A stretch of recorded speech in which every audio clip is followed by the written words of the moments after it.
সবজির পাশাপাশি নোয়াখালীর হাতিয়ায় বাড়ছে লেবুর চাষ। উৎপাদন খরচ কম ও লাভ বেশি হওয়ায় লেবু চাষে ঝুঁকছেন কৃষকরা। এতে কৃষি খাতে নতুন সম্ভাবনা তৈরি হয়েছে হাতিয়ায়। নোয়াখালী থেকে শাকিল আহমেদের রিপোর্ট, জানাচ্ছেন সোহেল আহমদ। দ্বীপ উপজেলা হাতিয়ায় গত কয়েক বছর ধরে সবজি চাষের পাশাপাশি বাড়ছে লেবু চাষ। তুলনামূলক খরচ কম ও অধিক লাভ হওয়ায় দিন দিন চায়না 3 সিডলেস জাতের লেবু চাষে ঝুঁকছেন এই অঞ্চলের কৃষকরা। চারার পরে 5-6 মাস পরে ফুল আসে।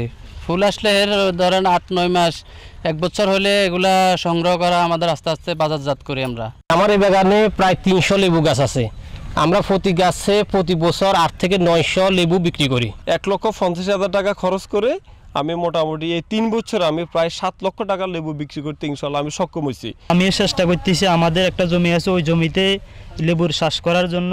এগুলো আমরা বাইরে বিক্রি করতেছি, কৃষি অফিস থেকে নিতেছে, আরো অন্যান্য শাসারা নিতেছে, আমাদের আশেপাশে অনেকজনে চাষ করতেছে। এই জাতের লেবু চাষ আরো সম্প্রসারণে কাজ চলছে বলে জানান উপজেলা কৃষি কর্মকর্তা। চায়না 3 সিডলেস লেবুটি সবচেয়ে জনপ্রিয়তা পেয়েছে। এর কারণ হচ্ছে এটা সারা বছরই চাষাবাদ করা যায় এবং এটা যথেষ্ট চাহিদা রয়েছে। আমাদের কৃষি বিভাগের পক্ষ থেকে আমরা বিভিন্ন প্রকল্পের সহায়তায় এই জাতটি সম্প্রসারণের চেষ্টা করতেছি।